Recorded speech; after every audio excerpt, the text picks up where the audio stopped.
I'd like to call the Chickasha City Council meeting to order. I need a roll call, please. Boyd? Here. Nelson? Here. Kinn? Here. Hebblethwaite? Here. Grayson? Here. Ashante Alexander? Here. Gertis? Here. Mosley? Here. We'll start off by being led in prayer by Kelly Boyd and pledged by Oscar Nelson. Let's pray. Heavenly Father, we come before you, thanking you for this day. Lord, we ask that you would take control of these chambers tonight, and may your will be done. And we ask this in Jesus' blessed name. Amen. Amen. I pledge allegiance to the flag of the United States of America and to the republic for which it stands, one nation, under God, indivisible, with liberty and justice for all.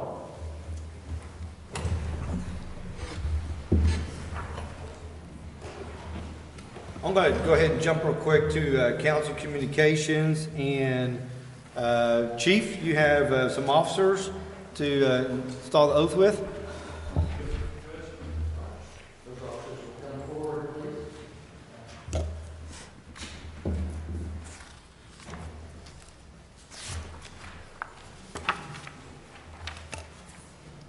All right, gentlemen, if you'd raise your right hands, please. Repeat after me. I, your name, please. Having been duly appointed as a police officer of the City of Chickasha,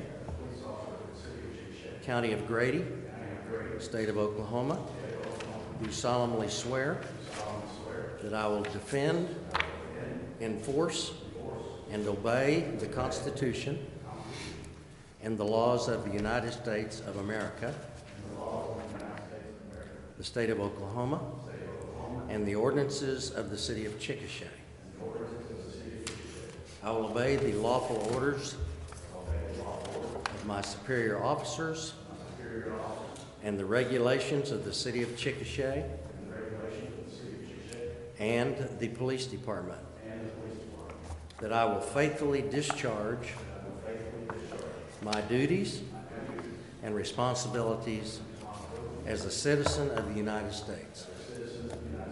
On my honor, I will never betray my badge, my integrity, my character, or the public trust. I will always have courage to hold myself and others accountable for our actions. This I do solemnly swear this 4th day of December, 2023. Congratulations, gentlemen.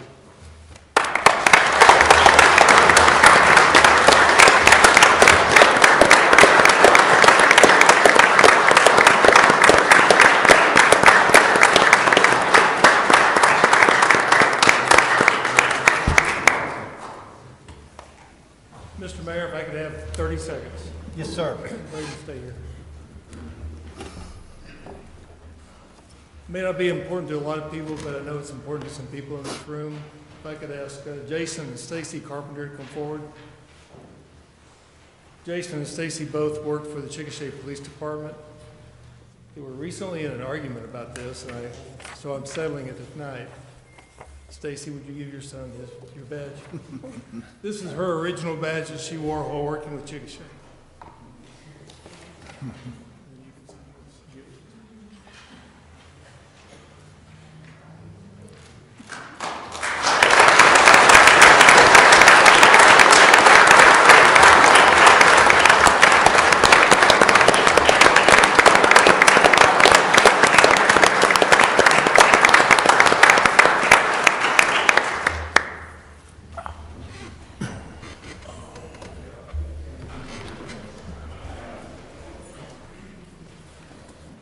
We're thrilled and honored to have you all aboard. I'm really excited to see more officers being added every day, so appreciate that. Moving on to item B, council communications, and we'll get to the council. The comprehensive plan onward Chickasha update from Guernsey.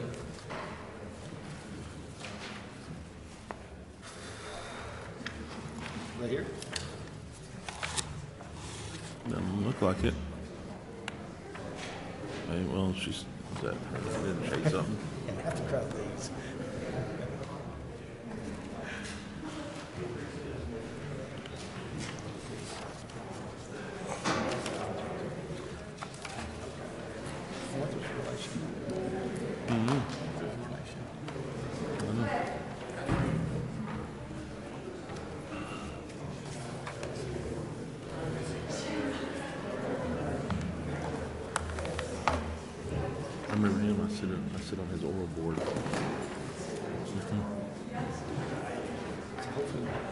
Took care of a lot of it.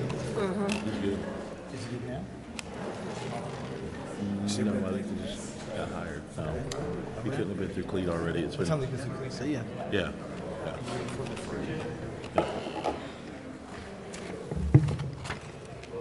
Y'all have a good night.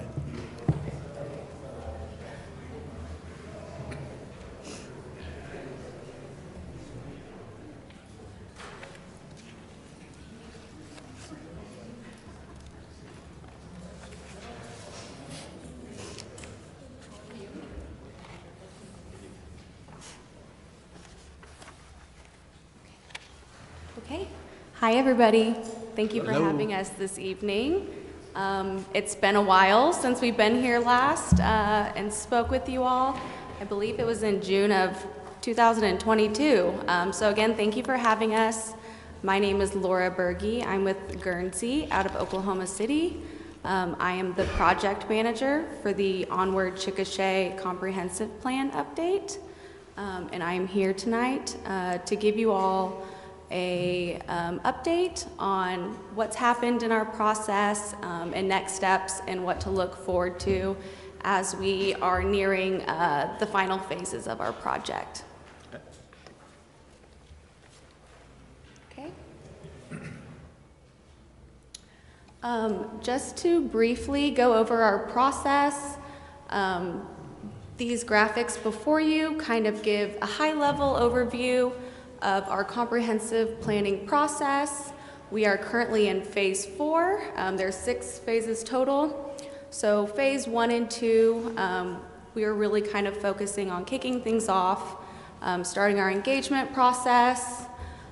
We analyzed existing conditions and trends in the community so we could understand kind of the baseline conditions of Chickasha in order to build a plan for its future that builds off of that. We did have our first open house where we presented the boards for the existing conditions and had a really good turnout. Phase 3, Inspire. This was a phase where we did a lot of community engagement. So the main goal of this phase was to start having those conversations with folks about their vision for the future of Chickasha. Here we developed our vision statement based on the results of our public engagement efforts and also developed goals for each of the key elements, which I'll get into here in a little bit. In this phase, you also saw our visual preference survey, which asked participants to choose their top 5 favorite images in various categories. So we looked at different types of housing development, different types of commercial and industrial development. We also looked at various elements of community character and also transportation and streetscapes. That visual preference survey closed on October 13th. And that really helps us in our current phase, which we're focusing on land use. So you all will see that. We have an open house next week, which I'll get into, but we'll use those results for our current phase. So like I said, here we're really kind of focusing on land use and taking, again, a deep dive into existing conditions and trends. We're looking at population growth, any housing projections, environmental constraints, and also existing land uses so that we can develop alternatives based on different development scenarios. So we'll be taking that to the public next week to get their feedback, and then once we have that, we'll develop our preferred future land use map. The last 2 phases, we start to get into the policy framework, implementation, and adoption. So you all will see some more information about those next phases soon.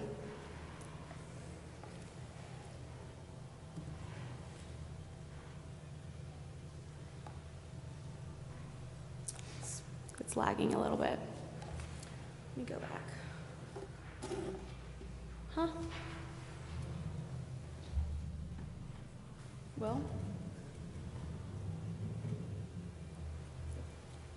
It's about 30 seconds behind me, it looks like.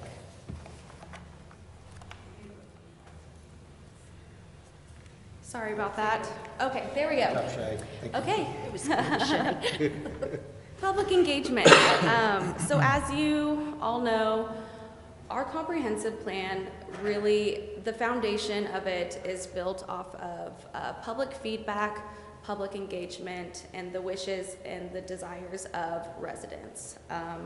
So public engagement is not a standalone item. We use it heavily throughout each phase. And we, as a team, really pride ourselves on facilitating open, honest, and inclusive engagement and making sure everybody in the community has an opportunity to participate and has a voice in our process. And we do that by offering a combination of different types of engagement for people to get involved in. We do that both online and in person. So for an example, we use virtual tools. Our public engagement platform, onwardchickasha.org, has been available to the public throughout the process. There's interactive maps. That's where our surveys are housed, and it really kind of acts as a central location for people to get project information, find out more about the process, and engage with others. We have targeted conversations. That's a picture of us speaking with Rotary. We also use media, so we've been on the radio show a few times. Mayor Mosley has gone and done Facebook Lives and Facebook videos promoting our project. We also have gone to community events. That's a picture of me at the Juneteenth Festival. We use social media a lot, and then as you all know, we have our open house events or community meetings. Okay. I just switched to the next slide, so this made, okay, there we go. So just some highlights from our public engagement efforts. So far we've had 2 public surveys. Our first survey was the community survey. That's where we asked people their perceptions of their community and started to gauge, what issues and opportunities we needed to focus on. That survey received 375 responses, and we offered it both in person and online. The visual preference survey, which I described earlier, had 364 responses, and we did as well offer an in-person and online option for that one as well. Do you know the breakdown between what was in person, what was online? I have that information, I just don't know it off the top of my head. We have seen a lot, so typically in the communities that we've worked with in the past, we see more online engagement versus in-person engagement, but in Chickasha it's been the opposite. We've had more in-person survey responses versus online, so that was just interesting to know, yeah. We've had 4 public events. So that is us going out into the community, setting up a booth and asking for people to give their opinions and feedback on things where they're at. So we go out to the community. We went to the Festival of Lights. Juneteenth, we went to Wings on Wheels, and we went down to the Food Truck and Arts Festival. We've had 2 public open house events so far. The first one, again, was to go over existing conditions. The second was for vision and goals. And this next one will be to review future land use, the future land use plan and the future land use maps.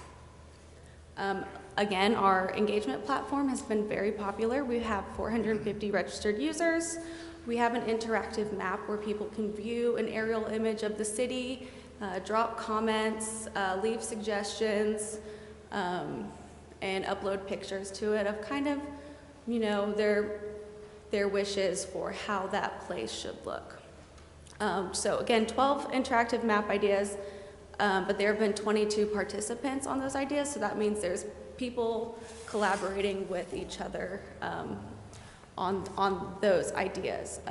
11 general comments, so we have a general comment board for people just to leave open-ended responses with 34 participants. we're in the process of a photo contest. So we've had quite a few people send us photos that represent community, or the Chickasha community through their eyes. We've received quite a few photos, and we'll be featuring those in the comprehensive plan. And lastly, we have set up what we call a comp plan corner at the library. So in each new phase, we'll change the materials to kind of update what we're currently working on, and give people an opportunity to learn about the project and interact with our surveys in person at the library. And the primary focus for these engagements opportunities was to develop our vision and goals.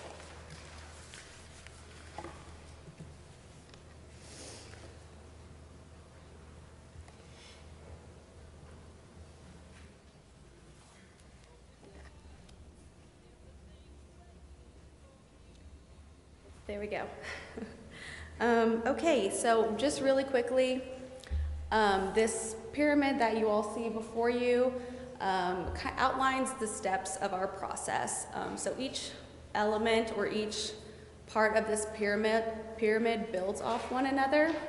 So at the very bottom, you have community values, community vision statement, goals, the future land use map. Then we start to get into our policy framework. So you'll have objectives and strategies, and I'll go through each of these steps on the next couple slides.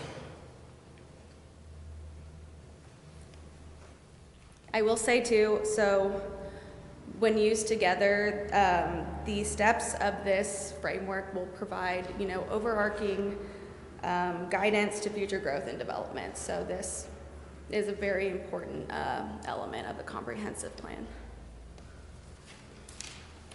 Okay, this next slide shows our community values. So community values are the core principles in which the community's citizens wish to maintain. These were all developed based on public feedback and public input, and these community values should become central and carried forth throughout the comprehensive planning process and into the plan outcomes. And these were listed in order. I guess the last one's supposed to be 10? Yes, it should be 10. So these were developed based on the community survey results. So all the open-ended, there was some open-ended questions where we kind of categorized those responses and then developed this list of core values. And these core values are carried into the vision statement and so forth.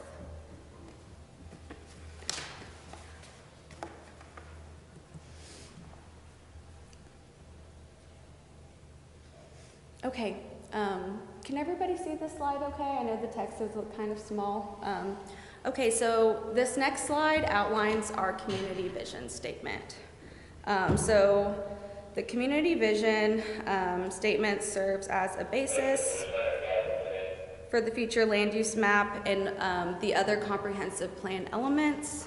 It guides, this is also important because it guides city staff and decision makers so that they can determine whether or not their decisions are ultimately in conformance with the community's vision as determined by the public. So this is a broad aspirational statement of the kind of community Chickasha wishes to become in the future.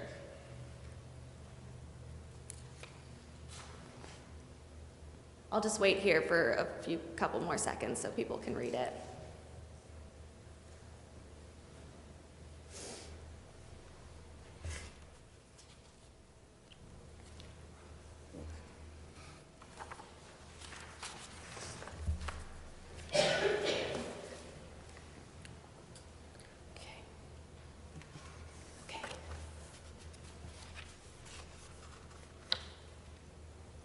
Okay, this next slide provides an overview of the key elements that are included within the comprehensive plan. So each of these key elements are its own chapter, in the plan. We do a deep dive into existing conditions, and we outline key opportunities or key findings and opportunities within each of these elements. Each element also contains its own set of goals, objectives, and strategies in order to meet the vision statement. So the vision statement was also written to encompass each of these key elements. Do we get a copy of this, or do we already have one? I'm sorry? Do we get a copy? I can give you a copy of this, yes, I'd like to and have one, yes. Rachel and Shay have a copy of it Yes, too, I so want- they can yeah. provide it as well. Yes, I'd like to have a copy. I'll also put a copy of this on our engagement platform for everybody to see too.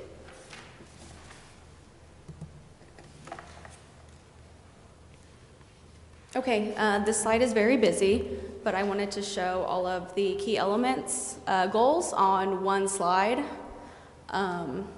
So again, developed by extensive public input, goals are broad, but somewhat more concise statements of the community's desired long-term direction and vision. They're aspirational in nature, but they kind of help make that vision statement a reality. So I'll just wait a few seconds for everyone to read this. I know it's a lot and the text is kind of small.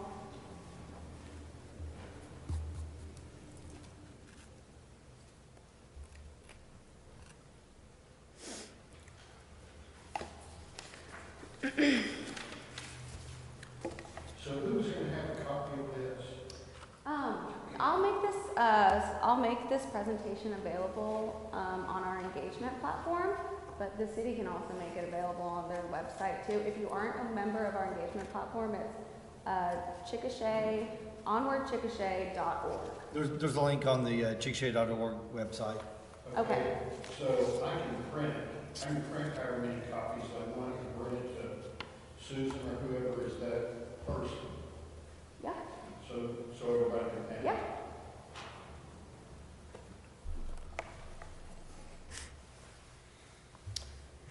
Okay. Before I move on, I will just say that these are just kind of an overview of the steps that we have gone through in the process so far. I'll kind of give an overview of the future land use map on the next slide, but this doesn't include all of the steps of the process. So we still have the objectives and the strategies after that, which is not included in this presentation.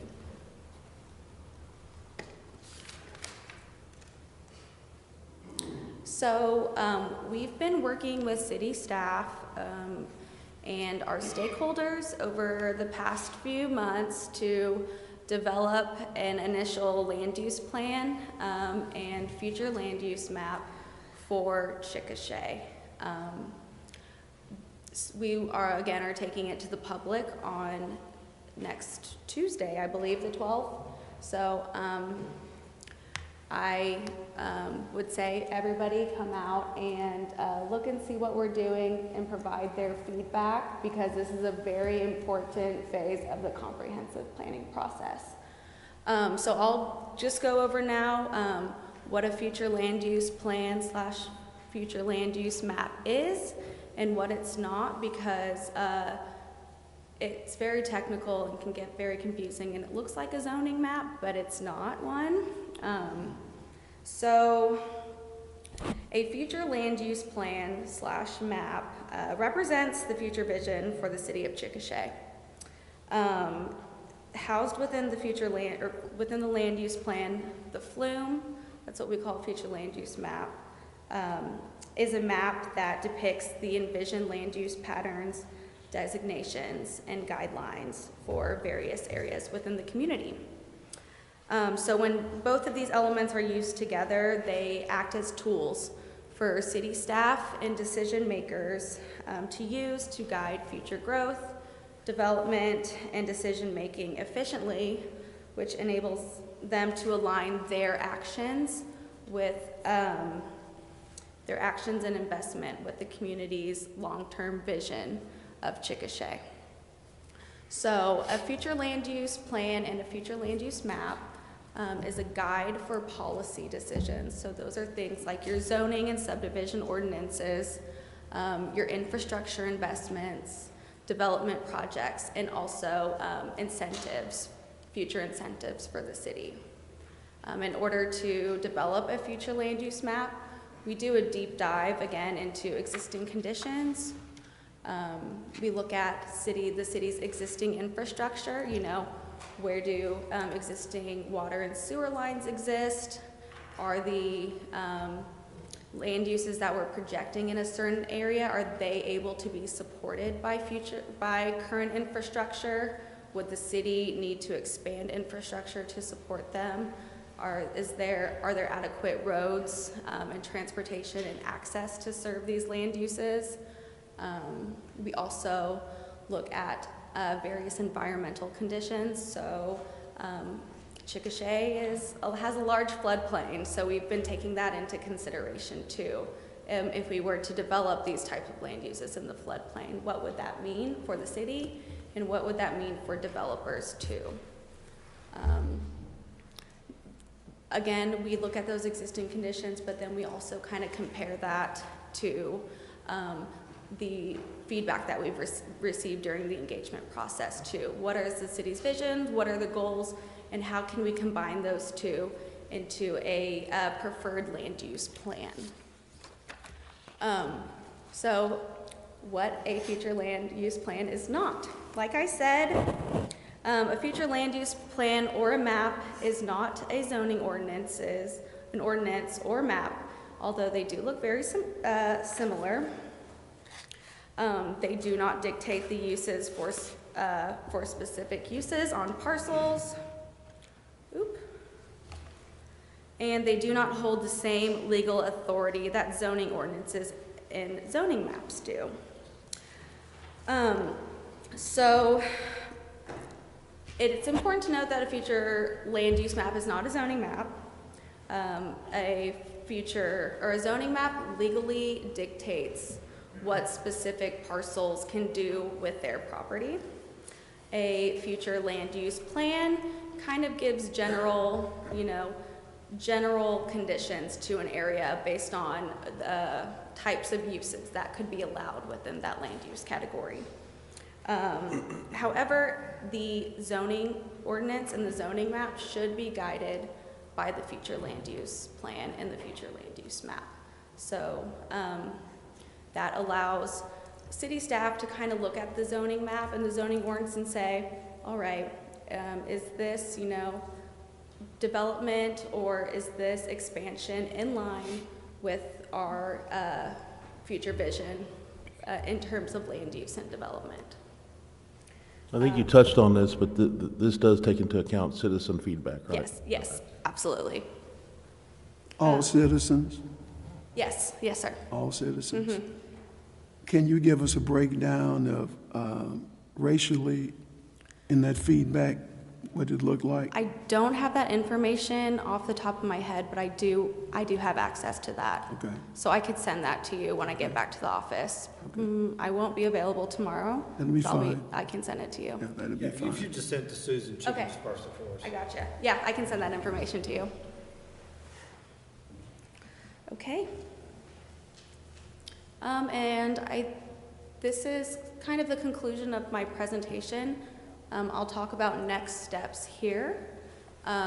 Tomorrow we have our advisory committee meetings. So we'll sit down with them, kind of go over the materials a little bit more in detail of what I presented just now, get their feedback on the materials, make any revisions that we need to before taking it to the public during our open house next Tuesday, the 12th. We'll also be presenting an update to Planning Commission that date too. So again, our open house is Tuesday, December 12th. It'll be from 5:30 to 7:30 at the Canadian Valley Tech Center. It's a come and go event. It's informal. People will have the opportunity just to chat with us, chat with city staff, ask questions, learn more about our project, learn more about the future land use map, how to get involved, and the feedback that we do receive, we'll take back, incorporate anything that needs to be incorporated, and then we'll present the final land use plan to the public via the engagement platform.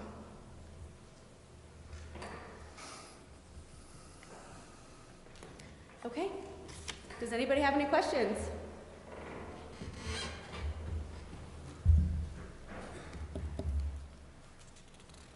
Nope. Okay, Is it, I have one. thank you all. Oh, I have one. Earlier, you showed the 1 through 10. What did you make of that breakdown as far as, because that was a evaluation of our priorities? those were, I just moved it back to that slide. Those are the community values. So we developed that list based on results of the community survey. We had some open-ended questions, if you remember. Some asked about what, I can't remember off the top of my head, just what, what is important about Chickasha today? What do you think are the most important issues? What do you think are, what kind of opportunities? So those were open-ended questions. We took all of those responses, categorized them based on topics, and then fluffed up the language a bit, and then developed this list. Right, so my question was, based on your experience, is that kind of a normal breakdown as far as one, health, safe, and inviting community, so on? Yeah. Then number 5 kind of caught my eye, premier educational systems. I would thought that one may have been maybe. We've received a lot of feedback about schools and the university here in Chickasha, and just kind of wanting to preserve those characteristics within the community. And let me go up one. The vision statement also mentions education too, I believe. Yes. Finally, with newly rebuilt and renovated educational facilities, we will prioritize access to advanced education and employment opportunities while ensuring superior public health and wellness opportunities. So this vision statement is written to address a component of those values. Right, I was just wondering, in your experience, does that look like where it usually breaks down? Yeah. The educational tab usually hits about number 5? They're not in any specific order. Okay. Yeah. Oh, so not in order, just these are the top 10? Yeah, those are just the top 10. They're not in any Okay. specific order. I thought it was a rating. No, Okay. no, sorry. All right. I should have made that more clear, but not in any specific order. Okay. That's a question.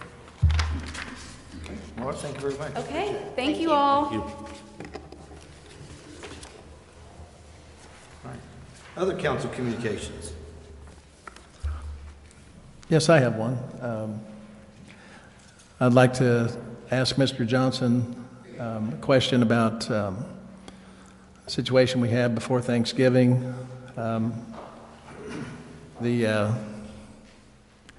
I guess what I call the physical alteration of a city-owned lamppost was actually occurred, and I was just wondering, from that experience, if the city is, from the city administration point of view, if we've, what kind of feedback are we going to get from the city to address, just private individuals, business owners that take it upon themselves to alter city-owned property, city-owned lampposts, regardless of the circumstance. There should be a process or a accountability for that.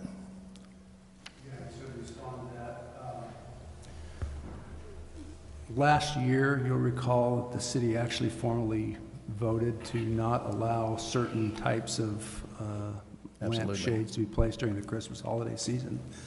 This year, it's not that we changed the policy, but we didn't take took a hands-off approach during the Halloween season when businesses that had city lampposts in front of their businesses chose to decorate those as part of kind of the city celebration. That seemed to go well, and I don't recall receiving any complaints or concerns during that time. There was one lamp post, and then apparently they wanted to try to do this again during the Christmas holiday season. I was notified of it, did not make a big issue out of it, but then we received some complaints when the one down by the end of the main street there was changed, referring back to the vote that was taken by the city council. So I asked the business owner to remove that one, which he did. It's kind of up to the city council to make a policy decision on those matters. Personally, I don't think it's something that we should spend a lot of time on, but it's certainly up to the city council and the community to engage in that process and make a decision about whether or not those should be allowed to be decorated by the individual business owners that have businesses located next to city light posts. I understand. I think there's a separation of ideas where you can decorate a, city-owned lamppost. I think that's fine. But when you physically alter it by removing parts of it and then putting your own parts on it, it just seems like an overreach without a permit or, some kind of, working relationship with the city to say, hey, can I get permission to do this before just outright doing it? Yeah, and I would say that there was not a permission granted. I had a discussion. We didn't go through a formal process, an application. We didn't require them to come before city council. There was no formal approval given, but I would also say that I was aware that this was going to happen in terms of maybe altering some of the decoration of the lampshades. Right. I think it goes without saying that if something were broken or damaged, we would expect the business owner to repair, replace, bear the cost of that. That would not be borne by the city, but that's just something that we didn't take a real formal approach to. But if that's the will of the council, we're certainly happy to do so. It might be a situation where we have to address it unless we're going to just let open season on anybody can back up to a lamppost and start decorating it in the way they want to and altering it and taking the globe off and, whatever. And it just opens up questions from a lot of constituents of like, okay, can anybody do that then? And so, there's kind of needs to be a process to that, or a formal like permit or some sort of a thing that's accountable. Sure. So that's the feedback I'm getting. So it's just had to bring it up and see if we're going to address that. And, what's the position going forward, and if there is none, then anybody can do what they want with a lamppost in front of their business down there. Then okay, that's the way we're going to handle it. Well, because the city council took a vote, it would be up to if the council desires to bring that back for reconsideration, we could certainly do that. As it stands right now, we've not allowed alterations to the physical structure of the lamp posts, but that's what I thought too, and it's more egregious in the fact that it's the exact same item that we voted not to put on, and there it is again out in the open, just blatantly creating drama at first in Chickasha. So that was kind of, big concern of mine is like, okay, if you want to have that done, let's bring it before council, let's go through the proper channels and let's get it done properly, right, instead of just willy-nilly showing up and start dismantling a lamppost. So since the subject has come back up, Keith, I would like to revisit the meeting that we had last year regarding that and the motion that was made. And this is just off of memory. I looked at it a little bit several weeks ago, but would need to be refreshed. The motion that was made that night, I believe, was for not to replace the angels with the lampshades. I'm not sure during that meeting we ever explicitly said the business owner couldn't place a lampshade on their post. I mean, I thought that meeting we voted down replacing the angels that line Chickasha Avenue with lampposts. That was voted down. So I just want to make sure that we're all talking about the same thing. When people keep saying city council voted that down, I'm like, did we vote that down, or did we vote down not replacing Chickasha Avenue lampposts with the angels, replacing them with the lampshades? Because to me, that's two different subjects. Yeah, I think you can get into a lot of discussion about the details of that vote and what was intended and what was what specific language of Because that. the motion was more towards replacing the angels. Right. Because there was a lot of concerns that day, not just the trademark, there was also religious concerns, there was sexism concerns, and none of that is applicable to what the incident he's talking about. So I think those two things need to be clarified.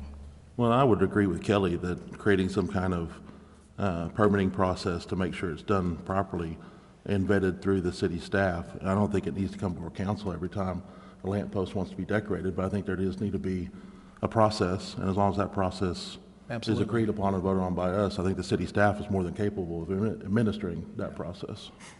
And I feel like you made that decision in the first place, and so to me that decision should have been, that authority is to be respected because we put you in that position to make that decision. And so I'm sorry for you that it wasn't. You received a lot of the backlash for it, but so. Anybody else? Okay. Yes, I do. Okay. Yeah, there's been some question regarding my attendance at the meetings, council meetings, and it's true. I'm also a school administrator. I'm also a pastor, and so there are times I'm not here. Each time that I'm not here, I've always made known to the mayor that I would be absent. But I just want to read this so that everybody's clear where I am. I said, "Dear Mr. Mayor and Council, because of the request," I believe it was Mr. Elliott, I think that was his question to you, regarding, in essence, that because of my attendance, I should be removed from the council seat. I want to put you and everybody on notice that this request to the city manager I take as a threat to silence me from questioning the activities of bodies of which he is connected. I further want to add that because of the political climate of times that we live in, that I fear that he or others on his behalf might attempt to do me or my family physical and or financial harm due to my acting in my official capacity. I want that for the record. Thank you.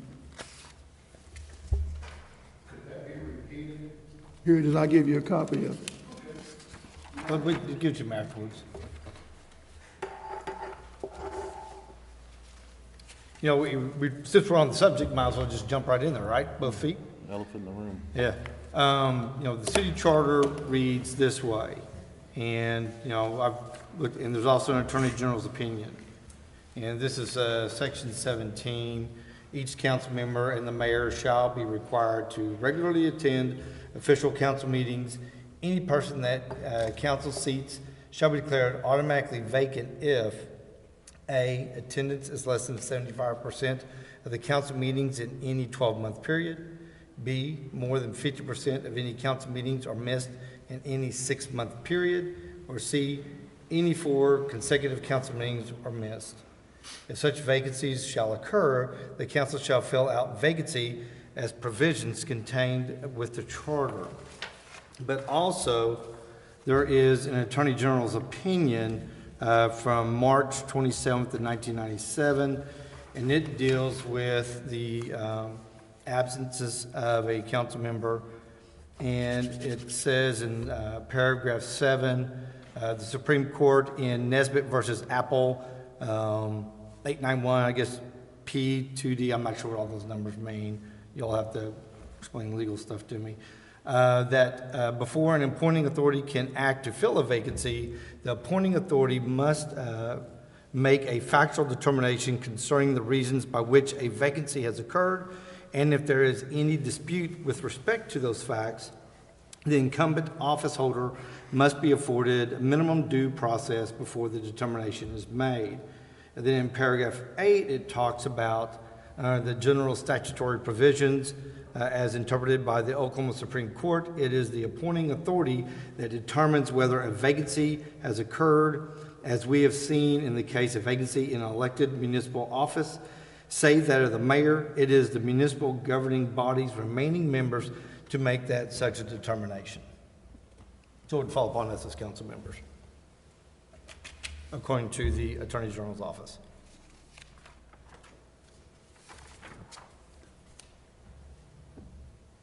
That's the elephant in the room.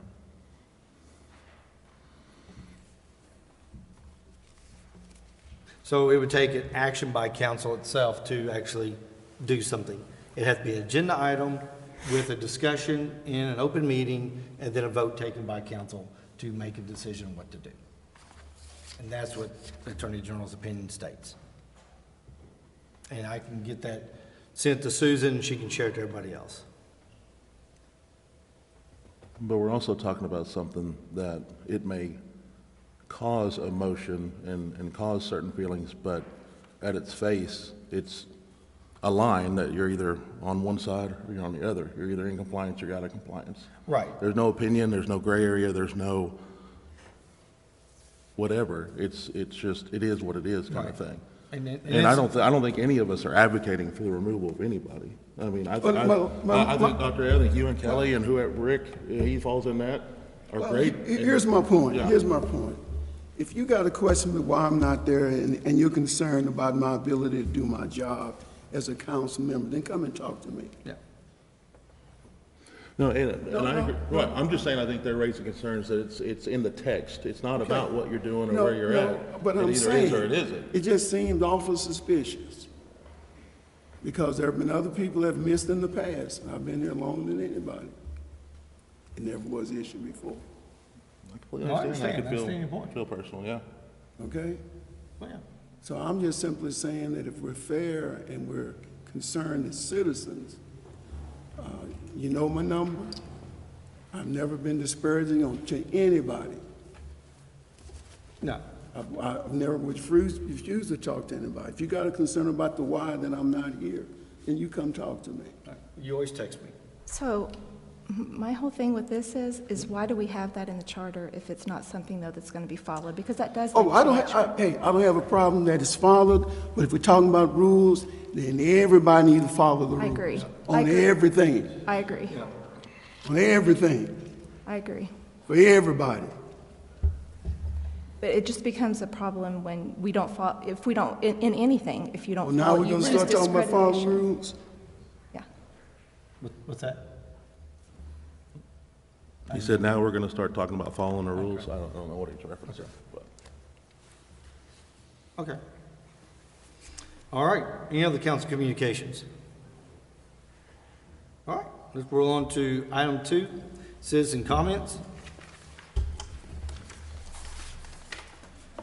I have Ched Hitt.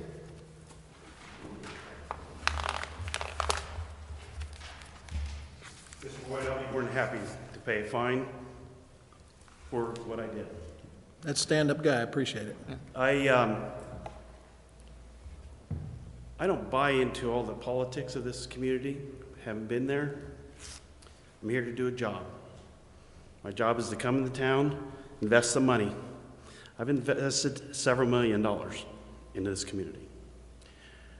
I choose not to talk certain politics in this community with certain people. I did nothing other than put that lamp up. Whether I was supposedly coerced into it, I did it. I heard about it, I did it. I didn't think it'd be a big deal. I was asked by the chamber, period. If you think there's an underlying story on that, I'm gonna go with Dr. A's, come find me. But when I get a call, a text message, and post something at 6 o'clock at night, and I get a text message from the city manager asking for a meeting the next day, shame on you, Mr. Boyd, for texting or whoever got a hold of Keith Johnson didn't allow your own damn council or city to address the issue. You did not let your own staff address it. He came to me, I took it down right away. If you think Tim Elliott talked me into it, you're wrong. I think it's clever. I came here because of that leg lamp. I'm invested in this community because of that leg lamp. Period. I said it from day one. It's been no secret. None. But Mr. Weiss has to go out and attack me and post this stuff and attack you at the same time by saying that you guys have no authority. But this gentleman didn't even have a chance to fix the problem. And it was addressed as soon as he came to me the next day.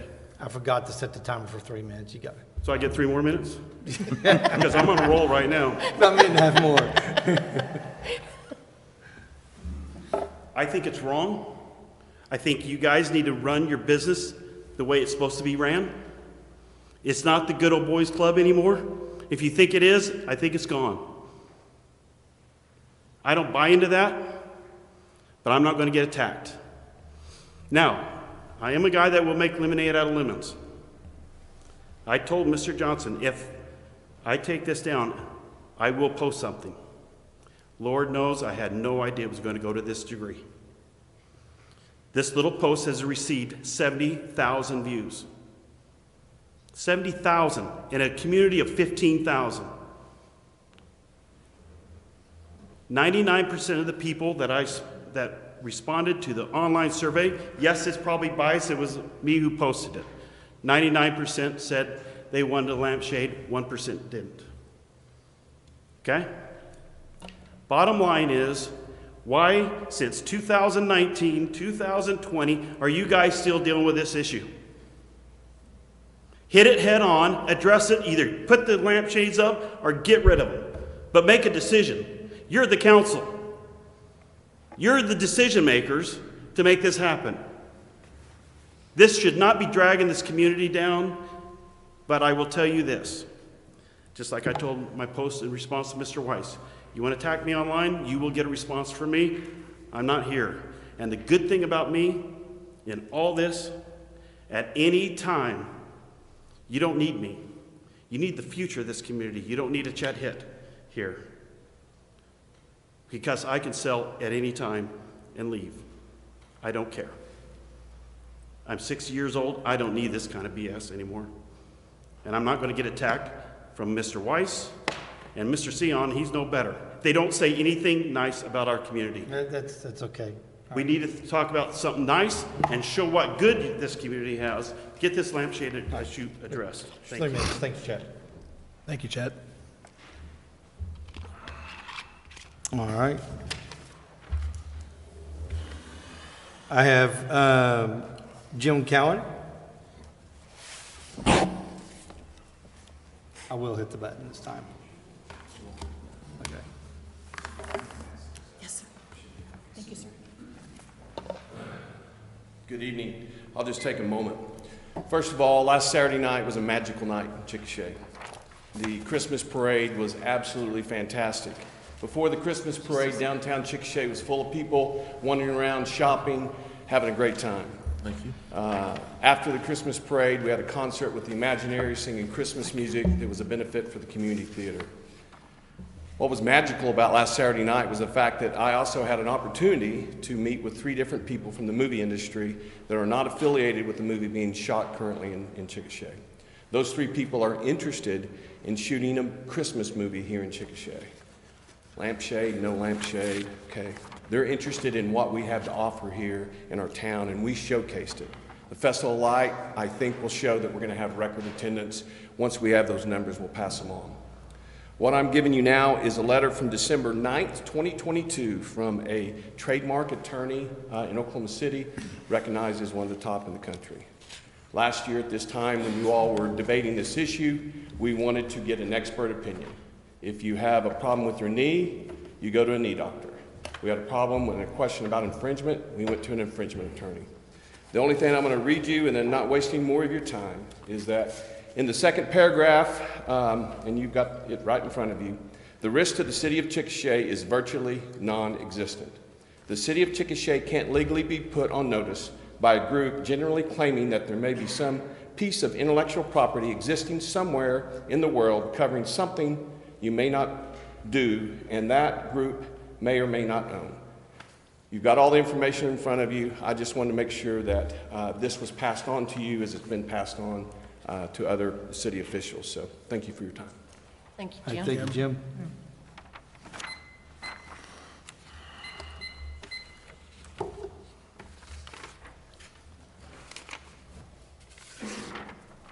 I have Tim Elliott.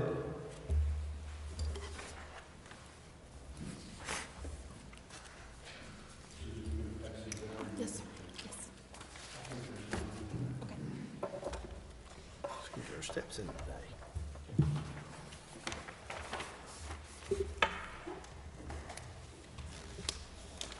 Thank you. Thank you, Susan. So this has partially already been over, and the attendance wasn't attacking anybody, but we got city business to take care of. And so when somebody's not here, like 2 weeks ago, we weren't able to pay bills, weren't able to do grants, weren't able to do anything because 4 people didn't show up. And so when I did the attendance, I mean, the statute's pretty plain. Each council member and the mayor shall be required to regularly attend 75% of the meetings. I didn't read in there the excuses for not being here. So we had to have a special called council meeting to pay the bills and do the rest of this stuff. There is another section in the back. I mean, if the council doesn't remove the council members that are not showing up, then there's another way on section 15 of removal of officers. And since there was only 200 people voted in the last municipal election for officers, it only takes 50 people to sign a petition to move this forward. And so, I mean, it's not attacking anybody, but we got to take care of Chickasha's business and what we're doing. So here's all the information. We went through all the minutes, and I went through all the minutes and then had it proved. And so, I mean, the people deserve representation. And I was here that night, When? the night that we did not have enough people here. Okay, well, you've missed plenty of others. Well, You were here that night. I was here that night, yeah. You were here that night. Yeah, I was here. Okay, but the others weren't. Right. And so it takes 5 council members to show up You're right. to have a majority. So do you have the piece of paper? Because I want the one that you were going to give to me. I'll send it to you. You'll send it to me? Yes, sir. You get my email? I'll We'll get it to him. to your office. So there is another way to remove the council members that are not showing up. Thank you.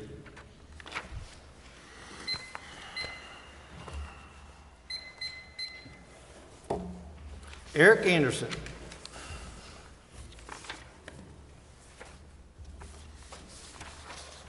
Good evening, Mayor, council members. Mine's a little bit on the lighter side. I've been back in Chickasha now for about 9 years. Last few years, since I retired, I went to Leadership Chickasha and I volunteer through the city. I do a lot of things. I have a lot of fun doing it. It's a great community. I moved back here because this community saved me and my family. I came out of the military. It didn't work out in California. We moved here. We were homeless. The community came together, got me and my young family a place to live, and got me a job within days. And then they mentored me to where I was able to move from here to Edmond, move up in the company I work for to own my own businesses. That's the reason I came back.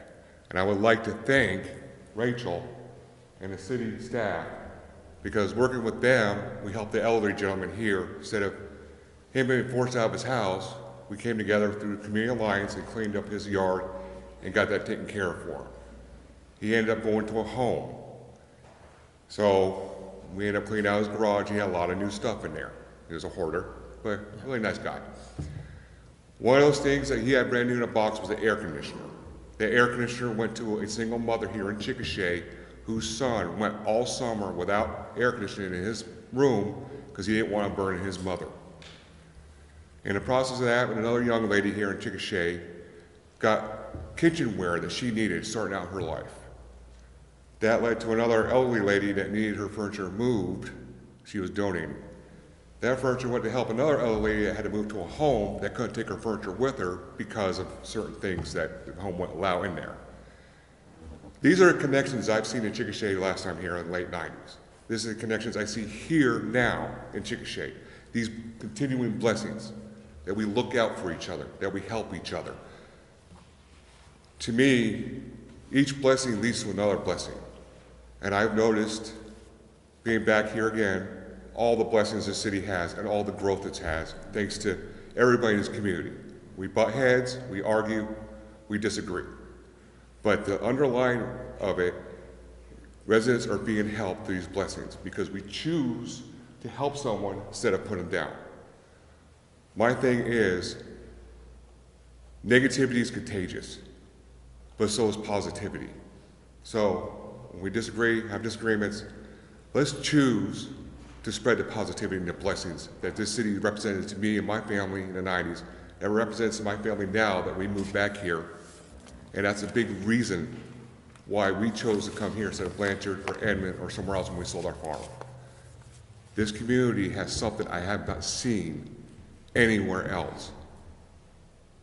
It has the ability and the people here to go out and help. I've seen more nonprofits here than anywhere else I've lived, and they succeed because of this community, because the community cares.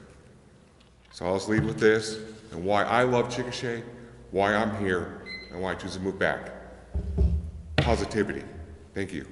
Thank you, Ed.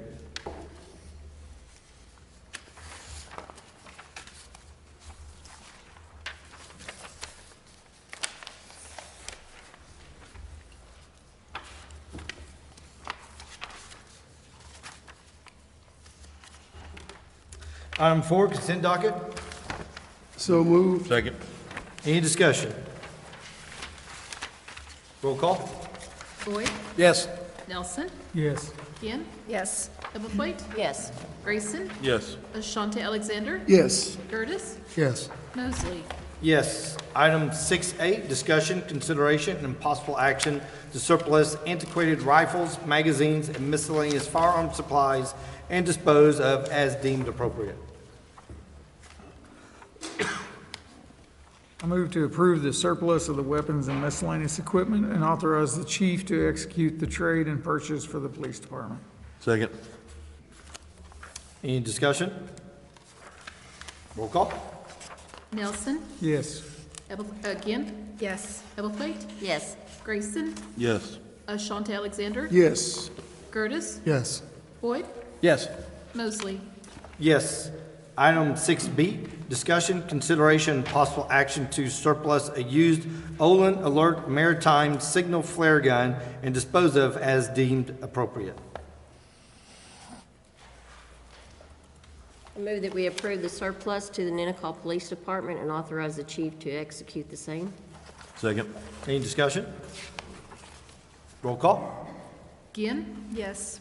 Ebblethwaite, Yes. Grayson, Yes. Ashante Alexander, Yes. Curtis, Yes. Boyd, Yes. Yes. Mosley. Oh, yes. can- Sorry, I couldn't hear you. Item 6C, discussion, consideration, and possible action to approve ordinance 2023-32, an ordinance of the mayor and council of the city of Chickasha, Grady County, state of Oklahoma, amending Chapter 2, Administration, Article 5, Boards, Commissions, Agencies, and similar bodies by adding Section 171, Parks and Recreation Board, providing for repealer, providing for severability, and declaring an emergency. I move that we approve ordinance 2023-32 as presented. Second. Any discussion? Does it say in here how this board will be selected? Yeah, as long as it has to have 2 council members, how do we just have an open discussion once on the next agenda? Yeah. Okay. Okay.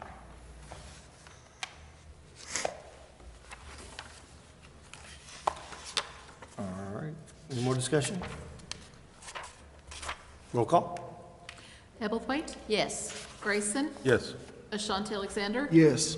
Curtis, Yes. Boyd, Yes. Nelson, Yes. Ginn, Yes. Mosley. Yes. Item 6D, discussion, consideration, and possible action to approve the emergency clause of ordinance 2023-32. I move that we approve the emergency clause of ordinance 2023-32. Second.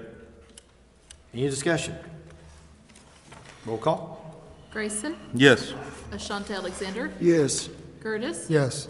Boyd, Yes. Nelson, Yes. Ginn, Yes. Ebelthwaite, Yes. Mosley. Yes.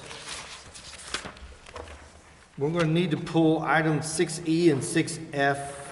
We'll approach those after staff has had an opportunity to look at all sorts of financing options on those. So move on to 6G, discussion, consideration, and possible action to accept the 2023 JAG LLE grant for the police department. Move to accept the 2023 JAG LLE grant for the police department. Second. Any discussion? Roll call. Ashanti Alexander, Yes. Curtis, Yes. Boyd, Yes. Nelson, Yes. Ginn, Yes. Ebelthwaite, Yes. Grayson, Yes. Mosley. Yes. Item 6H, I'd like to open and conduct an appeal hearing before the City Council regarding violations from the International Property Maintenance Code, including the following. Number 1, IPMC 302-7, accessory structure. Item 2, IPCM 304-15, doors. Item 3, IPMC 304-6, period 6, exterior walls. 4, IPCM 605-1, electrical equipment installation. 5, IPEMC 304.9, overhang extensions. Item 6, IPMC 304.2, protective treatment.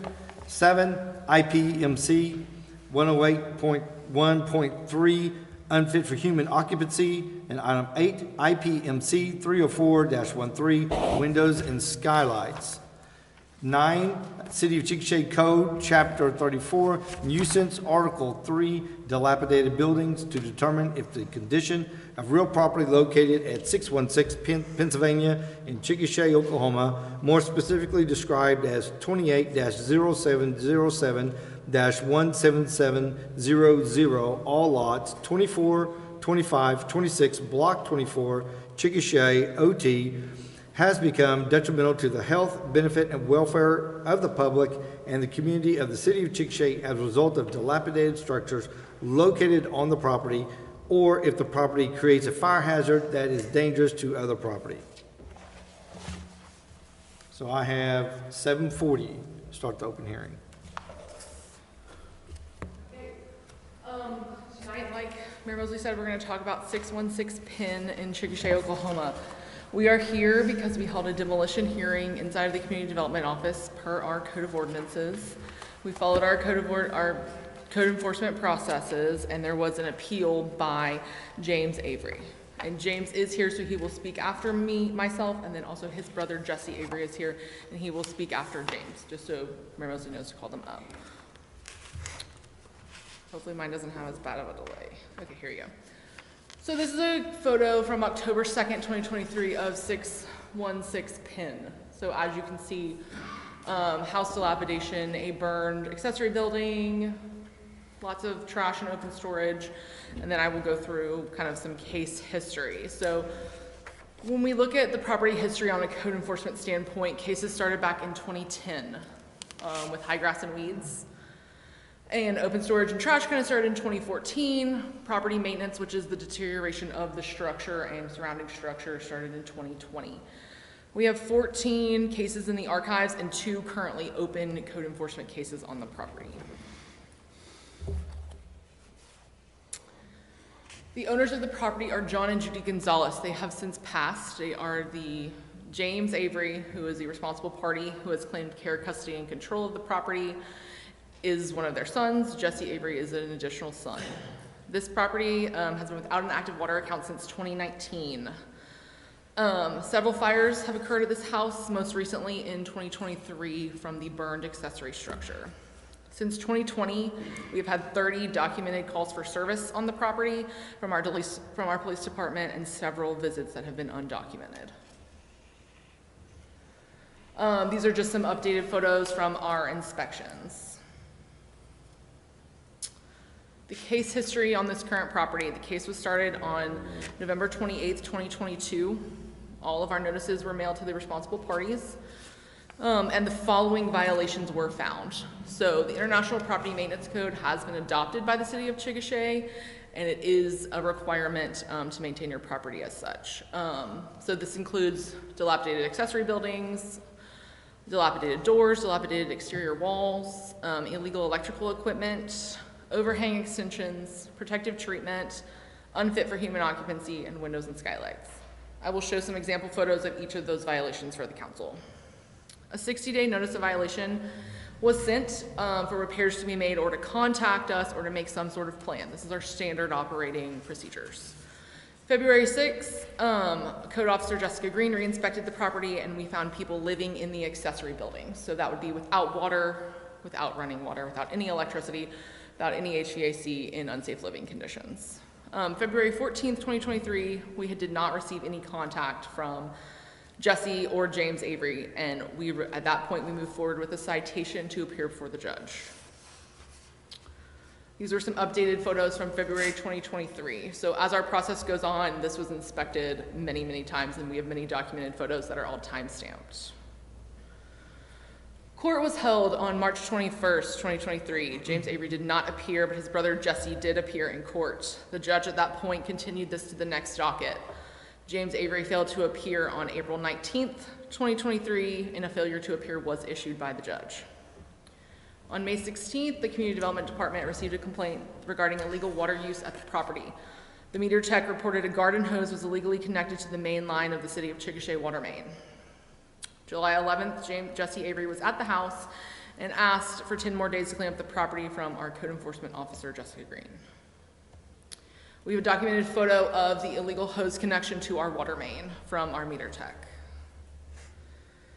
These are, again, some updated photos of just the general structure, trash, open storage. Again, we have individuals living in these buildings. Again, some more structures. We have more individuals living in additional accessory buildings over there. We have the burned out accessory building and just continued trash and dilapidation on the property. October 2nd and October 4th, 2023, inspections revealed unsafe illegal extension cord connections to the electrical meter. As a result, PSO disconnected the meter. October 4th, the demolition and dilapidated building hearing was posted to the property. October 12th, Jesse Avery came into the community development office and made threats to city staff, and a police report was filed with Chickasha PD. Also on this day, the findings of facts were published in the paper. November 6, 2023, the demolition hearing was held at the community development office. James and Jesse Avery were present for the hearing. So out of our code of ordinances, this is section 3463 on what we had to follow here. So we had to give a 30-day notice was given of the demolition hearing. It was mailed to all responsible parties, and receipt of mailing was received. The notice was also published in the paper. The property was determined to be a detriment and a hazard, and that the property would be benefited by the removal of such condition. And I myself was the hearing officer, and I made that determination. Again, some updated photos. You can see the meter box is pretty unsafe. It's not connected properly, and just continued dilapidation and deterioration of the surrounding buildings and property. So this is two examples of accessory structures. They are not being maintained in good operating condition. Again, they are unfit for human occupancy also. Exterior walls, 304.6, you have to maintain your home free from breaks, deterioration on any exterior wall surface of your building. So these are some examples that the house is not being maintained as such. 605.1, electrical connections. Again, electrical connections have to be maintained in good, proper working order per the code book. Overhang extensions, so that actually refers to soffit, fascia, trim, any kind of overhang portion of the property has to be maintained in good condition, free from holes and breaks. That's a complete hole above the front door, just completely open to the elements there. Protective treatment, that is the need to keep your untreated wood painted or any kind of material that's not meant to be exposed to the elements. It just to cause major decay. And as you can say, from years of missing paint, the walls are just literally crumbling. So windows and skylights, you are required to have proper window material and skylight material in your windows. Plastic and boards would not be efficient material. And then unfit for human occupancy, obviously accessory structures that I've touched on before are unfit for people to be living in. They do not meet the minimum standards. And then this was inspections from this morning. Code Officer Jessica Green went out and took photos. We do have the same conditions on site. Continued debris in the accessory structures. There were not people in them, however, today, but I am concerned there may be people staying in them. There was a trash trailer taken front. I did speak with James Avery before the meeting, and he did bring that trailer on site to have some of it cleaned up. They did put some trash in that trailer. However, we still have some violations on site. Just some more photos from today. There are some loose, very aggressive dogs on site, so we are unable to get out of the vehicles when we go by there. So that includes any other pedestrians that may be walking by are also subject. These dogs are not within a fence. So I will let Mr. Avery come up. Thank you, Rachel.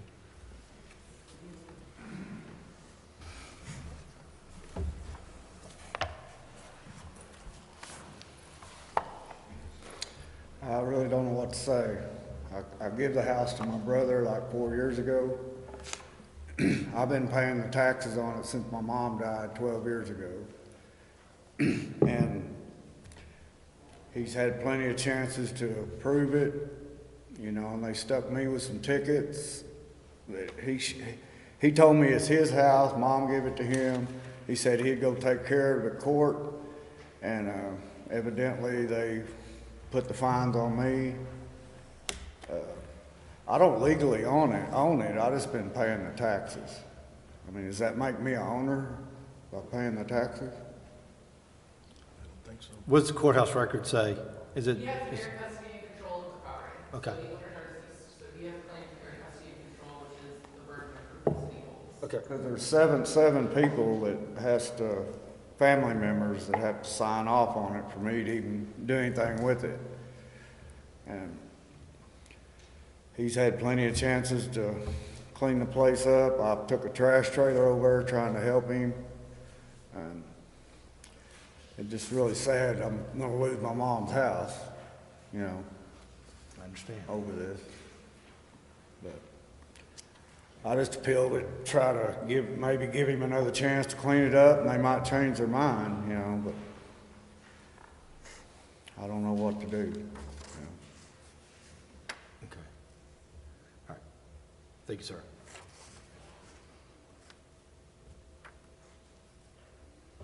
So that's about all I got to say. It's kind of sad that this all happened like this, you know. And I got $1,096 worth of tickets and I've been paying the taxes for 12 years. Now my house is going to get tore down, or my mom's house, all because of, you know, him letting it go downhill.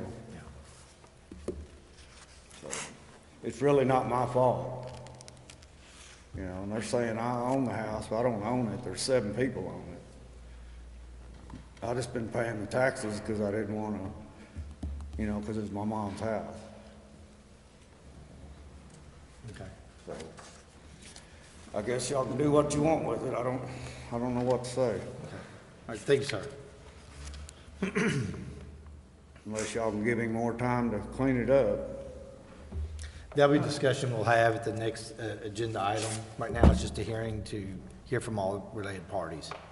I can't hear you. Oh, well, the council will discuss it on the next agenda item. Right now, we're just hearing from all the different parties at this point. Can we ask questions? Yes, you can. Okay. Excuse me, my name is Jesse Avery, and that is my house. Most of it's true what she said. I've been on my own since 2015. I had no help from my family. That's the first thing he's ever did for me is bring trash to my house for me to use, and I appreciate him doing it. But I had a chance to have the whole house redone, but I couldn't get a hold of the deed. Somebody's been withholding the deed from us, and we found out it was one of my step siblings from another county. I couldn't get nothing done, couldn't get the water on because I didn't have the deed. I couldn't get the water on. I tried several times to get the water on. My niece sat there and called. I was trying to get the water on. Unless we could produce a deed, they wouldn't let us do it. What I'm telling y'all today is if y'all give me some time to get it done, if I got to move out until I get it done, then fine. I'll live in a tent. You know what I mean? But me and my wife is autistic, very mental, and I got 3 dogs, and I don't know what the urgent matter to put us out right now in the middle of winter where we have nowhere to go, nothing. We're on our own. We will be in a tent somewhere. I know that's not y'all's fault, it's my fault. But I've got some help coming, and I will get the house done and up to code. If y'all will give me a few months to do it, I'll have everything up to code, or I'll walk away with my hands in my pockets and won't never say another word. I can get it done. I promise you, I have nothing else but this house. That's it. You know what I mean? I'm taking care of my wife, and she's mental, and everybody that knows me knows that she's mental. You know, and the people across the street, their trucking company, I'm not going to blast on them or nothing, but they sure want that land. They've been trying to buy it from me all along. You know, and then the man across the street tells me, I'll have you bulldozed in 2 days. And then all this starts happening to me. You know, I don't know whether it's a conspiracy or what it is, but I know that the house and property looks bad and it needs repaired. But it's not an urgent matter to put us out in the elements just to make it a parking lot. I mean, it's my mother's house, you know, and it is livable. You know, and I can fix it. I just need a little more time, man. And I'm just asking y'all for that, man. A little more time. That's all I'm asking. Okay. If I can't do it, I'll walk away.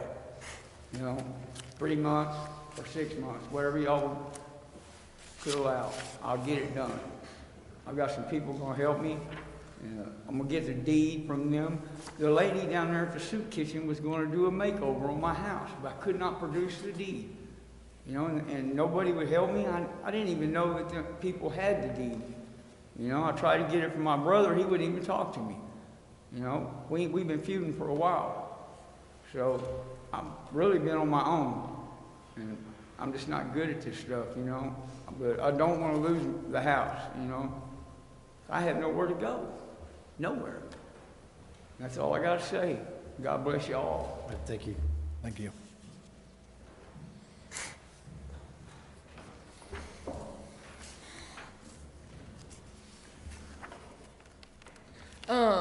I first want to address, James Avery has claimed care, custody, and control of that property to code enforcement and has claimed responsibility for that. His brother is not the legal tenant of the property. He does not have any water or electricity in his name, so he is not the legal tenant of the property.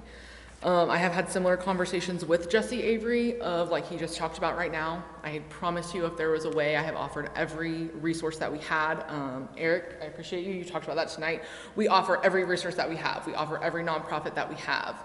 I do not believe Jesse will bring the property into compliance if council gives him any more time. I do believe that this property is causing a public health and safety hazard to the area around it. And it is continuing to allow people to live in an unsafe manner. And it's not safe for Jesse to live there either. So if you guys have any questions, I'm happy to answer them. Yeah, this has been an ongoing case, it looks like, for about the last 13 years. Yeah, it usually, cases like this when a property starts to be deteriorated, that doesn't happen overnight, obviously. So I kind of showed the case history. This all started back in 2010. All of a sudden, when you stop cutting your grass, you stop taking care of your property. And it starts with grass and weeds and trash, and it slowly turns into a dilapidated property over time. The broken window. Yes. Okay. And then they also tapped into our city main. Right, and that is truly a public health and safety hazard. I'm unable to protect our water source. I don't know, there was no backflow on a water hose. That's unsafe for everyone else that's drinking our water. Thank you. Okay. Thank you, Rachel. Anyone else? I have 7:56, so close the public hearing.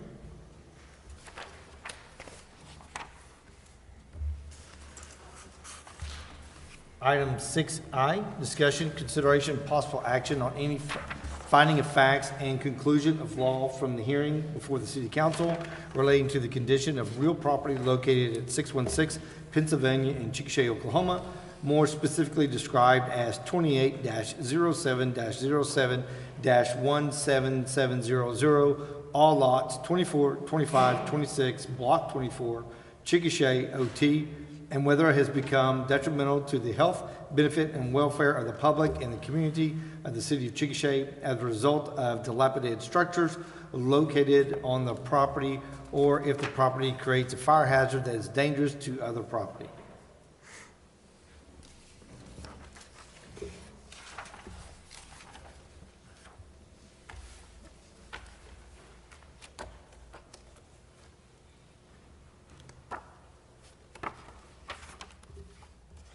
How much are the penalties right now?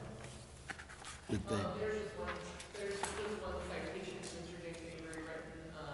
His additional fees are because he failed to appear before the judge. So the judge has, he has another hearing December 12th with the judge to take care of that. Okay, all right. But he's only received one citation from community development. Okay, all right. And for a year to go past and just have one citation, that y'all are definitely trying to work with him. He's going to bring a citation every single day for every single violation. Yeah. He wrote one $254 violation, but he, like I said, mentioned he failed to appear in court. So there are other things he has to answer to with the judge. Okay.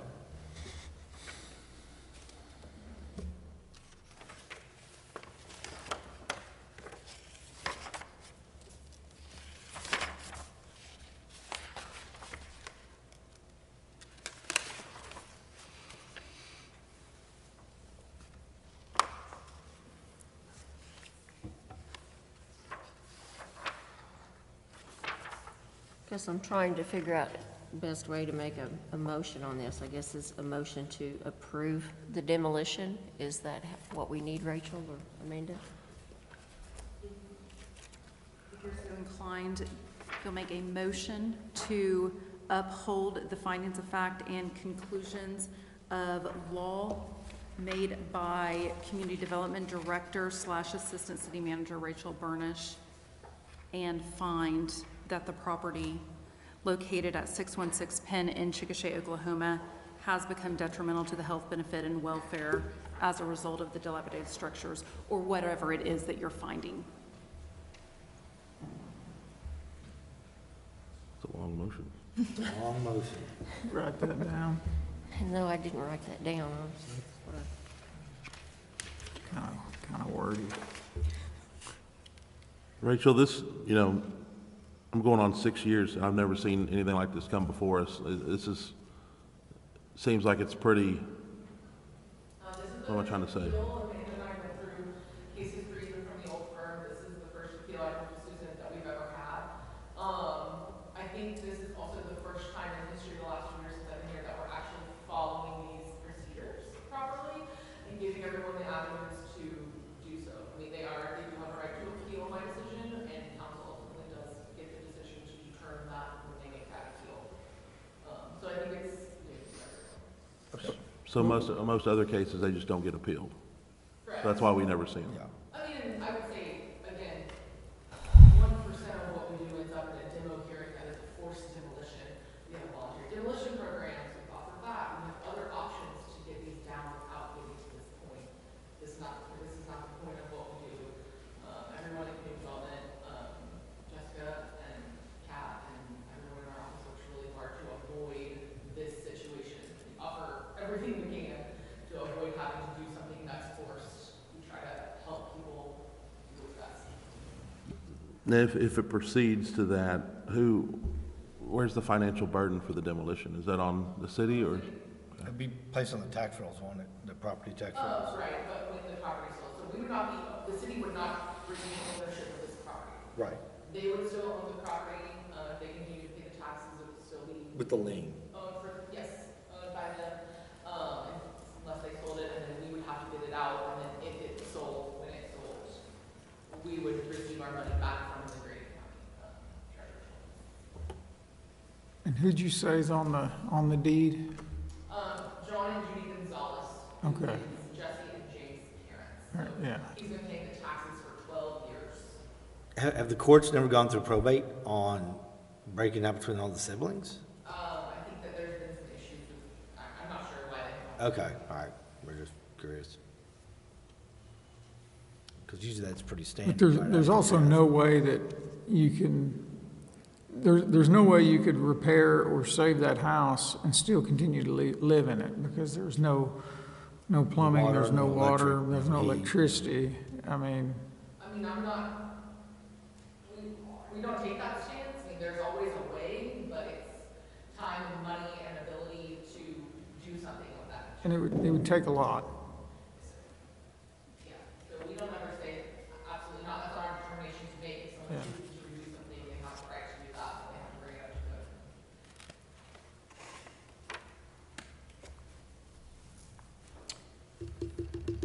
I guess I'll do the tough part. I recommend that we follow the findings of community development for the real property located at 616 Pennsylvania in Chickasha, Oklahoma, more specifically described as 28-07-07-17700, all lots 24, 25, 26, block 24, Chickasha OT, that it has been found detrimental to the health, benefit, and welfare of the public and the community of the city of Chickasha as a result of dilapidated structures located on the property, and that the property creates a fire hazard and is dangerous to other properties. Second. All right, roll call. Curtis, Yes. Boyd, Yes. Nelson, Yes. Ginn, Yes. Ebblethwaite, Yes. Grayson, Yes. Ashanti Alexander, Yes. Mosley. Yes. 6J, discussion, consideration, and possible action to approve renewal of the preventative maintenance contract with Stryker for cots and power load systems for a price not to exceed $11,184.10. A move to approve renewal of the preventive maintenance contract with Stryker for cots and power load systems for a price not to exceed $11,184.10. Second? Any discussion? Roll call. Boyd, Yes. Nelson, Yes. Ginn, Yes. Ebblethwaite, Yes. Grayson, Yes. Ashanti Alexander, Yes. Curtis, Yes. Mosley. Yes. Item 6K, discussion, consideration, and possible action to surplus 3 non-working antiquated receipt printers from the police department and authorize the chief of police to dispose as deemed appropriate. I move to approve the surplus and have the chief have the 3 antiquated receipt printers destroyed. Second. Any discussion? Roll call. Nelson, Yes. Ginn, Yes. Hebblethwaite, Yes. Grayson, Yes. Ashanti Alexander, Yes. Curtis, Yes. Boyd, Yes. Mosley. Yes. Item 6L, discussion, consideration, and possible action to surplus 673 rolls of microfilm and authorize the donation of them to the Grady County Museum. Move to take action to surplus 673 rolls of microfilm and authorize the donation of them to the Grady County Museum. Second. Any discussion? Roll call. Ginn, Yes. Ebblethwaite, Yes. Grayson, Yes. Ashanti Alexander, Yes. Curtis, Yes. Boyd, Yes. Nelson, Yes. Mosley. Yes. Item 6M, discussion, consideration, and possible action to waive the solicitor's permit fee for hometown promotion products for the police department. I move that we waive the solicitor's permit fee and authorize the chief to enter into a hometown promotional products new project agreement. Second. Discussion? Roll call. Ebblethwaite, Yes. Grayson, Yes. Ashanti Alexander, Yes. Curtis, Yes. Boyd, Yes. Nelson, Yes. Ginn, Yes. Mosley. Yes. Item 6N, discussion, consideration, and possible action to approve Resolution 2023-27R and authorize the mayor to issue the election proclamation, a resolution of the mayor and council of the city of Chickasha, Grady County, state of Oklahoma, calling for a nonpartisan regular election for the purpose of electing officers of the city of Chickasha, setting a date for said election, setting the filing period for the purpose of allowing qualified candidates to file a declaration of candidacy, setting forth the qualifications for office, setting a final presentment date to the county election board, and setting a final date for publication. Move that we approve Resolution 2023-27R and authorize the mayor to issue the election proclamation. Second. Any discussion? Roll call. Grayson, Yes. Ashante Alexander, Yes. Gertis, Yes. Boyd, Yes. Nelson, Yes. Ginn, Yes. Ebblethwaite, Yes. Mosley. Yes. Item 6O, discussion, consideration, and possible action to allow street closure on 17th of Missouri for the Dirt Road Films LLC for December 5th to December 9th, 2023. Is it Missouri or Minnesota? Oh, sorry, Minnesota. Bad It's vision. an M word. Yeah. Move to take action to allow street closure on 17th in Minnesota for Dirt Road Films LLC for December 5th through December 9, 2023. Second. Any discussion? Yes, I have, it says 17th in Minnesota, but the map shows Iowa. Is that, which one? I know 17th in Minnesota is already, And on the back side, Brian, it says West Iowa Ave.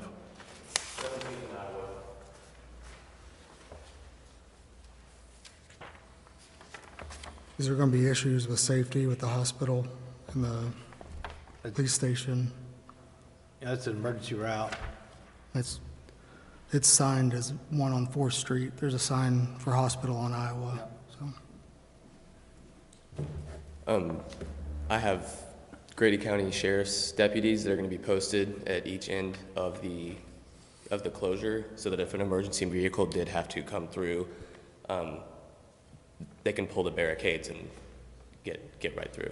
Okay, so you have somebody there 24 hours a day, or it's in filming time? Okay. Yes, and it's really, it'll be taken down after tomorrow. We did the full week for safety reasons. Okay. Yeah. All right, thank you. Thanks. So it's just tomorrow, it's not through Saturday? Yeah, it's just through, yeah. Okay. So do we need to amend the motion of 17th in Iowa? Yes. Okay. I need somebody. Dr. A. Can you amend the motion? to Yes. 17th? I don't think so. Amend the motion to say Iowa rather than Minnesota. Yes. Okay. Amend the motion. Easier said than done. 17th and Iowa for Dirt Road Films LLC for December 5th to December 9th, 2023. Second. All right. Any more discussion? Roll call. Ashante Alexander, Yes. Gertis, No. Boyd, Yes. Nelson, Yes. Ginn, Yes. Ebblethwaite, Yes. Grayson, Yes. Mosley. Yes. Item 6P, discussion, consideration, and possible action to authorize Resolution 2023-28R establishing a municipal court food for fines program from December 18th, 2023 through December 21, 2023 to benefit Chickasha citizens through the Chickasha Emergency Pantry. I move that we approve Resolution 2023-28R as presented. Second. Any discussion? Roll call. Gertis, Yes. Boyd, Yes. Nelson, Yes. Ginn, Yes. Ebblethwaite, Yes. Grayson, Yes. Ashante Alexander, Yes. Mosley. Yes. Item 6Q, Discussion, consideration, and possible action to authorize resolutions number 2023-29R extending the central business building grant rules and guidelines changed to allow current and past central business building grant recipients to submit for consideration past projects that could possibly be eligible for funding when considered under the new rules and guidelines established on October 16, 2023. I move that we approve resolution number 2023-29, extending the central business building grant rules and guidelines changed to allow current and past central business building grant recipients to submit for consideration past projects that could possibly be eligible for funding when considered under the new rules and guidelines established on October 16, 2023. Second. All right, discussion?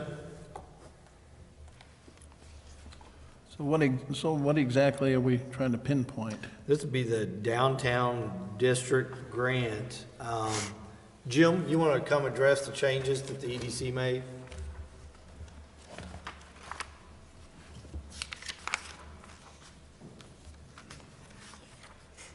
Yes, what we're trying to do is address some upcoming grants because of some concerns that were raised, that there was some language in the old grant that was kind of hard to interpret. We made recommendations to the city manager, and then the city council approved those changes back on October 16th. So what we're trying to do is clear up upcoming grants that you all may see on an agenda to make it easier to read what that language says. So I believe this is language that the city manager worked up, is that correct? Yes. We had at least 2 grants that were in process as of October 16th. We want to make sure that they were not excluded from consideration going forward. So we wanted to make sure that the language was consistent for them. That's the purpose of this.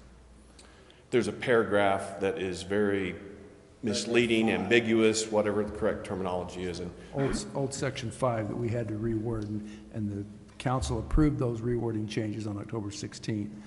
But we wanted to make sure that those grants that were actually, or those applications that were in process as of October 16th would be eligible for further consideration.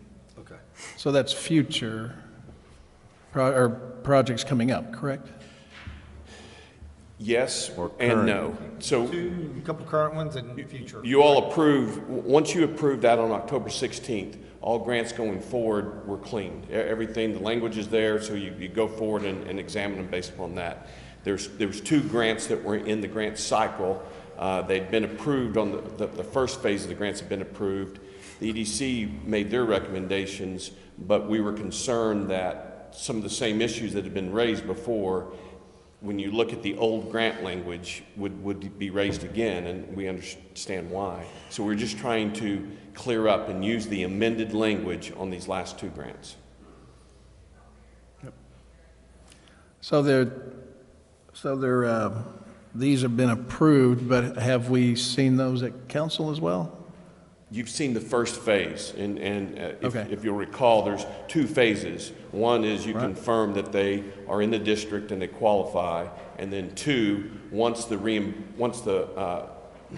money has been, or the receipts have been turned in, then the second phase is whether to reimburse them for the expenses that they incurred.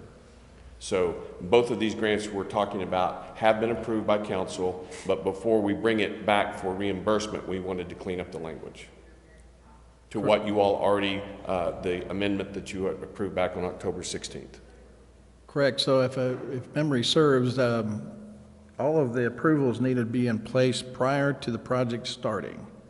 Is that right? That's what Yes. that was. Yeah, the original contract was that way. The contract had the agreement, the contract between the individual or the company and the EDC had to be approved prior to those expenses being reimbursed.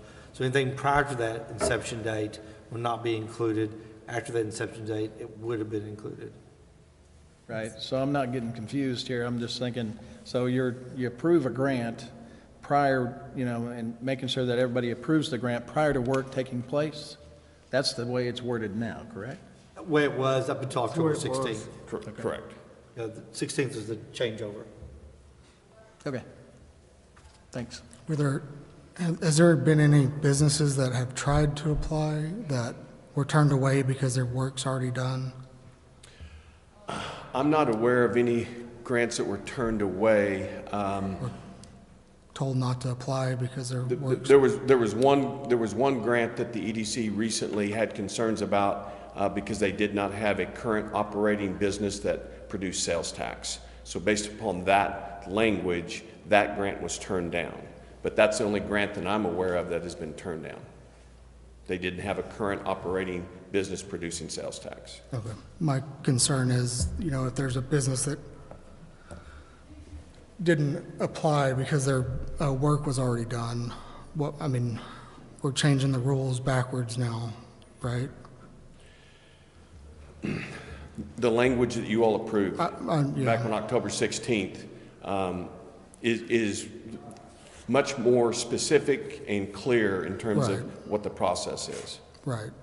So this is specifically, we're trying to figure out how to deal with these two grants because they were already in the queue, so to speak, as we changed the actual grant document. Okay. Jim, have we seen these grants? We've seen these ones that you're talking about in the queue? Yes, sir. Okay. You've approved them. The first phase. It's a two-step process. You've done the first step. This is just me asking, this doesn't allow or open the door for people that have done the work but never applied to apply. That's correct. That's my understanding of it. It does open that door or it does not? No, it does not open that door, no. Thank you. So it's only for the projects that are applied for October 16th and later, correct, Jim? Sorry. Go ahead. Get your Well, steps let's see, in. then what? I'm sorry, can you repeat Just the to make question? it clear for everybody, this is only for the projects where the contracts were agreed upon October 16th and later, or more current. There is, No, according to the wording of this, anybody that's That applied done a for in the project until back to 2019, right? Is that what But the point? there's still limitation on square footages too, Yeah. so that will stop a lot. I need to interrupt here and go back to Councilmember Grayson's earlier question. This would allow earlier projects to apply if they met the qualifications. This opens that door, but those would be very limited. But it also clarifies for the purpose of those two grants that are in process now to allow them to continue to move forward to the funding phase. All you've done so far is determine that they meet the eligibility requirements of the grant program.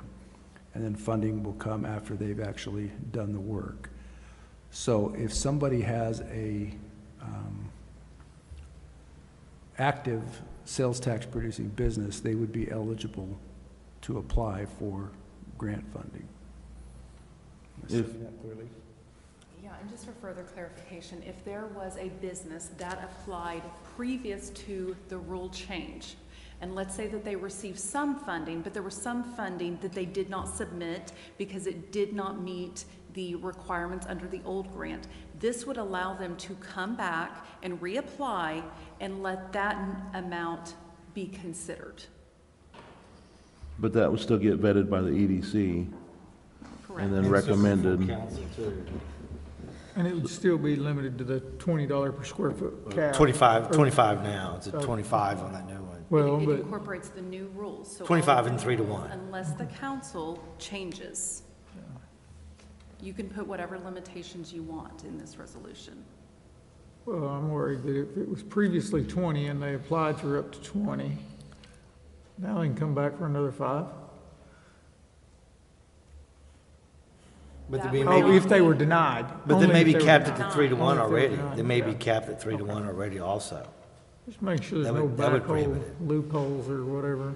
The purpose and the benefit of the grant, am I correct, when I say is to entice businesses to purchase, to invest in downtown, to upgrade their buildings, so to me, is there any way that, a certain date cutoff so that, because the people that already have it done or that did it a year ago, they didn't do it, or 2 years ago. I mean, you can't go back and say now the purpose for me doing that was for the downtown grant. Now I want to apply for it a year later. Do you see what I'm saying? I do, and in both the original downtown grant and then the revision that you all approved, it does allow the EDC to have some discretion to try to understand what is going on. And we used that discretion to a certain degree on this last grant that we were concerned that was applying for, had been approved on the first phase, but then they did not currently have an operating business. And because of that, that's the only grant that I'm aware of since 2020 downtown grant request that qualified. Other people have asked for it, but if they're not in the downtown area, they don't qualify. If they're not producing a business that produces sales tax, they don't qualify. So the grants that have qualified, the only one that I'm aware of that's been turned down was the one that did not have an operating retail business. It was just a rehab of an office space, just rehab of the building, or white box it, or white box? This would not open the door to all businesses, just only those that had applied. Okay. And as Mr. Cowan just stated, there have not been any applications that were ultimately rejected. So it's not opening a door that we can't close. Okay, so if a business had never applied, they can't just now apply? Correct. Okay. Okay, that's what I wanted to clarify. I was going to ask the same, what safeguards do we have to, to prevent a deluge of, more paperwork for Jim and them, so. Okay. Jim, thank you. All right. Any more discussion? And it's still tied to the address, there's only one grant per address, Still, right? yeah, it is. Yeah. That didn't change. The 3-to-1 did not change. So if they're capped out at 3-to-1, they can pay all they want, they'll never receive it. It is what it is. Capped out. Roll call? Boyd? Yes. Nelson? Yes. Ginn? Yes. Hebblethwaite? Yes. Grayson? Yes. Ashanti Alexander? Yes. Curtis? No. Mosley? Yes. Item 7, motion for adjournment. So moved. Second. Adjourn. I'd like to call to order the Chickasha Municipal Authority. Need a roll call, please. Boyd? Here. Nelson? Here. Ginn? Here. Grayson? Here. Ashanti Alexander? Yes, here, Curtis? sir. Here. Mosley? Here. Item 2, consent docket. Move to accept. Second. I'm here. Oh, I'm sorry. She's gone. Kid still remains. He is worth 100%. She was asking me, she's like, did she say my name? Sorry. Okay. Did I miss it? So who made the motion? I was distracted. Oscar made the motion, I second. Thank you. Any discussion? Roll call. Boyd? Yes. Nelson? Yes. Ginn? Yes. Hebblethwaite? Yes. Grayson? Yes. Ashanti Alexander? Yes. Curtis? Yes. Mosley? Yes. Item 4A, discussion, consideration, and possible action to approve the purchase of 2 headworks for amount not to exceed $86,562 from Edwards Equipment LLC. I move that we approve the purchase of 2 headworks for an amount not to exceed $86,562 from Edwards Equipment LLC. Second. Any discussion? Roll call. Nelson? Yes. Ginn? Yes. Hebblethwaite? Yes. Grayson? Yes. Ashanti Alexander? Yes. Curtis? Yes. Boyd? Yes. Mosley? Yes. Item 4B, discussion, consideration, and possible action to approve a contract with Banner Fire Equipment, Inc. in amount of $995,000 for the purchase of real property located at 927 South 4th Street, Chickasha, Oklahoma, and authorize the trust manager to execute the contract and all related documents necessary for the purchase.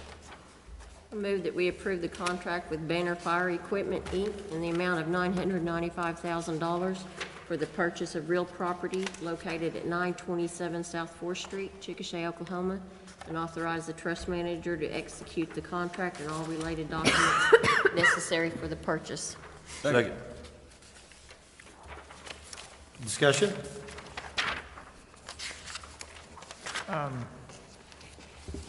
Wasn't this kind of a joint venture between us and county and that kind of thing? I mean, just to let the public know that it's not totally city. Right, it's a $500,000 reimbursement from the county. That's correct. The county EMS is participating at 500,000. We're having some ongoing discussions. They may assist with equipping and remodeling, but that's still yet to be decided. But for right now, as the titled owner, the city will be paying the full amount and then seeking reimbursement from EMS, and they have committed to that $500,000. Has there been have we announced our intended use for that property at all? Is the public aware of what the city's intentions? It's primarily, it has a little bit of multi-purpose flavor to it, but it's primarily will be a new fire station 3 for the east side of Chickasha.